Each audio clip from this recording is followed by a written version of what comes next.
Hi, are you new to the apartment building?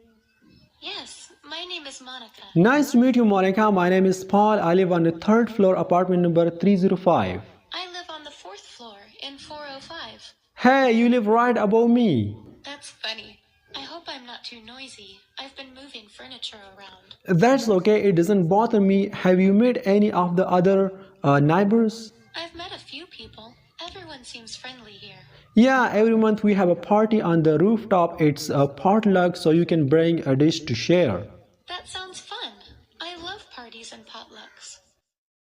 تاسو ته پته شته چې د انګلیش په زده کړه کې د ټولو نه اهم او ضروري څه شی دی هغې ته ویل کېږي پریکټس یعنی چې تاسو سره یو داسې پارټنر یو داسې ملګری خامخا وي چې ته ورسره په انګلیش کې خبرې کوې نو هله به ته انګلیش زده کړې او څومره زیاتې خبرې چې ته کوې نو هغومره زر به ته خپل مقصد ته ورسېږي هغومره زر به ته روان انګلیش زده کړې خو زیات کسان وایي چې یاره موږ سره هیڅ ملګری نشته هیڅ پارټنر نشته چې په انګلیش کې ورسره خبرې وکړو دغه مسله زیاتو خلکو ته ده خو نن د دې ویډیو د کتلو نه بعد به تاسو دا مسله نه وي ستاسو به دا ګیله بیخي ختمه شي او زه وایم چې تاسو ډېر زیات خوش قسمته یاست چې تاسو په دې ویډیو باندې کلیک وکړو او دا ویډیو ګورئ ځکه چې نن په دې ویډیو کې زه تاسو سره داسې اپ په باره کې وایم چې دا تاسو بالکل فری مفت د پلی سټور نه ډاونلوډ کولی شئ او دا به تاسو سره په انګلیش کې خبرې کوي بله دا خبره چې کوم ټاپک ستاسو خوښوي د څه شي په باره کې ته خبرې کول غواړې دا به تاسو سره خبرې کوي هم د یو هلک په اواز باندې او هم د یو جینۍ په اواز باندې چې کم ستاسو خوښ وي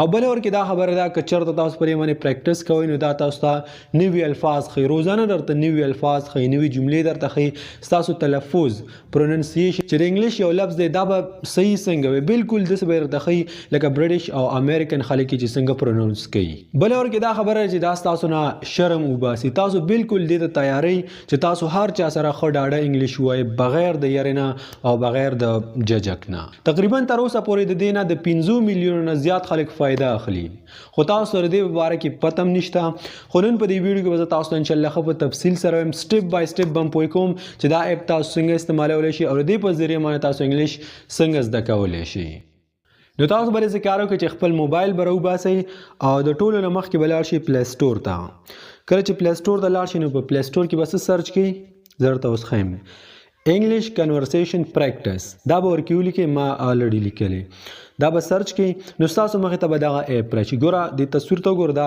ځان سره په یاد وساتئ تقریبا چې د 15 میلیونو نه زیاتو خلکو ډاونلوډ کړی ما الریډي ډاونلوډ کړی نو دلته ما ته ذکر علل اوپن ما خو دا اپ د مخکې نه ډاونلوډ کړی دی نو زه به په اوپن باندې کلیک وکړم یعنی دا اپ به کولاو کوم څنګه چې دا اپ تاسو کولاو کړئ د دې انټرفیس به تاسو داسې مخې ته راشي په دې کې دا مختلف قسم ټاپکس دي چې کم ټاپک ستا خوښ وي په کم ټاپک باندې ته خبرې کول غواړې بې انتهایي زیات ټاپکس درکړي په هغې باندې به کلیک وکړي او تقریبا 1 منټ کې ډاونلوډ کیږي دا به ډاونلوډ شي آډیو هر څه او بیا ته په هغې باندې خبرې کولی شي نو زه به داسې کار وکړم دا دریم نمبر چې کوم دی فیملی اینډ فرینډز زه په دې باندې کلیک وکړم او بیا به دویم نمبر چې کوم دی میټینګ سم ون ایٹ د اپارټمنټ په دې باندې به کلیک وکړم زه په دې ټاپک باندې خبرې کول غواړم په دې باندې یو ایډ راغی دا به کلوز کړو ها اوس دلته تاسو وګورئ د ټول نه مخکې درکړي لیسن دا لیسټ نه دی مطلب یې دی اورېدل لاول به داسې کار وکئ دا د پلی آپشن چې درکړی دا بټن په دې باندې به کلیک وکئ دا به واورئ د ټول نه مخکې دا به واورئ ښه لکه داسې Yes, my name is Monica. Nice to meet you, Monica. My name is Paul. I live on the third floor, apartment خیر تاسو صرف واورئ نور په هر څه باندې زه پوه کوم number 305. I live on the fourth floor in 405. Hey, you live right above me. That's funny. I hope I'm not too noisy. I've been moving furniture around. That's okay. It doesn't bother me. Have you met any of the other neighbors? I've met a few people. Everyone seems friendly here. Yeah. ښه دا به تاسو واورئ خیر اوس په دې ویډیو کې به زه تاسو پوه کوم د دې نه بعد چې کوم دی کویز دی د کویز مطلب دی امتحان یعنی تاسو چې څه واورېدل په دې کې به تاسو امتحان ورکوئ نو په کویز باندې کلیک کړئ ګوره ښه دلته څه وایي په کویز کې what apartment does Paul live in وایي پال چې کوم دی دا هلک دا سړی دا به کوم اپارټمنټ کې اوسېږي یعنې په کومه کمره کې اوسېږي نو 105 کې 205 کې تقریبا په 305 کې دا اوسېږي نو زه پرې 305 باندې کلیک وکړم او دا لاندې چې چیک دی پرې باندې به کلیک وکړم کریکټ بالکل صحیح دی. بیا زه کار وکړم نیکسټ په لاړ شم. اوس وایي ویر ډز مونیکا لیو. مونیکا دا جینۍ په کوم ځای کې اوسېږي. خبرې مونږ واورېدل که نه. اوس زموږ نه امتحان هلي چې دا جینۍ په کوم ځای کې اوسېږي. په خپل کور کې اوسېږي. بلو پال on the first floor above پال تقریبا above پال. په دې باندې چې ما کلیک وکړو زه به په چیک باندې کلیک وکړم. دا هم کریکټ دی. نیکسټ خیر دا ټول کویز چې کوم دی دا مونږ نه کوو. زه تاسو پوه کوم دی نه بعد چې کوم دی پریکټس د ټولو نه اهم څیز هغه دی پریکټس. په پریکټس باندې به کلیک وکړي. اوس دلته ته چا سره خبرې کول غواړې؟ د الک سره خبرې کول غواړې او که نه د جینۍ سره خبرې کول غواړې. لکه تاسو وګورئ چوز پریکټس پارټنر. ته چې کوم پارټنر سره پریکټس کول غواړې هغه خوښ کړه. زه به د جینۍ باندې کلیک وکړم. زه دې سره خبرې کول غواړم. اوس تاسو وګورئ دلته دا لیکل چې دی می ورسره لیکلی دی. می مطلب دی زه، یعنی دغه لیکل به زه ویم، دغه خبرې به زه کوم. صحیح ده. او د هغې نه لاندې چې کومې خبرې دي مونیکا یې ورسره لیکلي، یعنی دا خبرې چې کوم دي دا به مونیکا کوي.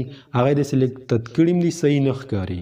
نو ګوره ښه دلته به اوس تاسو داسې کار وکړئ چې په پلی بټن باندې به کلیک وکړئ. دا کنورسیشن به پلی شي. بیا به تاسو دا خبرې کوئ. اوس ځان تیار کړئ. د ټول نه اهم سټیپ ورکې دا دی چې تاسو په انګلیش کې خبرې کوئ، په انګلیش کې پریکټس وکړئ. اوس به د جینۍ سره زه په انګلیش کې خبرې کوم. ګوره چې زه څنګه کوم همدغه شان دې تاسو هم کوئ. زه په پلی بټن باندې کلیک وکړم، کنورسیشن به سټارټ شي. خو زه به دا خبرې زر تر زر به دا خبرې شروع کوم. لکه څنګه داسې ګوره. Hi, are you new to the apartment building? Yes, my name is Monica. Nice to meet you, Monica. My name is Paul. I live on the 3rd floor, apartment number 305. I live on the 4th floor in 405. Hey, you live right above me. That's funny. I hope I'm not too noisy. I've been moving furniture around. That's okay. It doesn't bother me. Have you met any of the other neighbors? I've met a few people. Everyone seems friendly here. Yeah, every month we have a party on the rooftop. It's a potluck, so you can bring a dish to share. That sounds fun. I love parties and potlucks. Our next one is on Saturday at 5 p.m. You should come. I'm bringing my famous pasta salad. Sounds delicious. I'll make a chocolate cake. Oh, I love chocolate cake. I can't wait to try it. Thanks for letting me know about the party. There should be an invitation in your mailbox. Everyone gets one. I better check the mailbox then. I still have so much unpacking to do. Do you need help moving any more furniture? No, my brother helped me last night. I'm done with the big items. I just need to unpack pots and pans and dishes now. Okay, let me know if you need help. See you at the party. بس دا کنورسیشن او تاسو کتل په دې کې سم نشته. صرف پریکټس پې کوئ. یو ځل نه، دوه ځل ته، درې ځل ته، هم څلور ځل ته. د سره تاسو پریکټس هم صحیح کېږي. کوم الفاظ جملې چې تاسو زده کړي د هغې پریکټس هم کېږي او ډېر څه به ترې زده کوئ. دا یو خبره ګوره ځان سره همیشه په یاد ساتئ چې ګوره داسې نه ده چې تا په دې باندې یو ورځ، دوه، درې ورځې یا یو هفته پریکټس وکړو نو ته به انګلیس زده کړې. نه، کامیابي چاته په یو شپه کې، په یو ورځ کې نه میلاویږي. ته به داسې کار کې کم از کم په دې باندې به 3 میاشتې پریکټس به کوې. 3 میاشتې به دا ایپ استعمالوې او د هغې نه بعد به تا ته پته لګي چې راستا انګلیش د کوم ځای نه کوم ځای ته ورسېدو. او روزانه ورته یو 20 منټه ورکوه. یو ځل پې پریکټس مه کوه، 2 3 ځل ته، 3 4 ځل ته. او همدغه شانتې نوي الفاظ به ته زده کړي، پرونونسیشن به دې صحیح شي، ډېر څه به ته زده کړي. پرې دا خبره پاتې شو په دې کې چې یاره د دې مینینګ به راته څوک ښایي، د دې معنی. نو انشاءالله ما اراده کړې که روزانه نه نو یو ورځ پس به زه تاسو ته همدغه شانتې په یو ټاپک باندې ویډیو جوړوم. همدا ټاپک به رالم، همدا خبرې به یو لفظ هم درته ښیم، یو ترجمه، کویز، هر څه به درته کور کوم. خو بس تاسو صرف دومره کار وکړئ چې دغه ویډیو ګورئ او د دې نه فایده اخلئ. ویډیو ګورئ او د هغې نه بعد بیا تاسو خپل پریکټس کوئ. نو دې سره به تاسو ته ډېره زیاته فایده رسي. بس زه امید کوم چې دا ویډیو به ستاسو خوښه شوي وي. دا ویډیو به ستاسو هله خوښه شي چې کله تاسو په دې باندې پریکټس وکړئ. زه ستاسو دپاره ویډیو جوړه کړم د دې کنورسیشن په باره کې.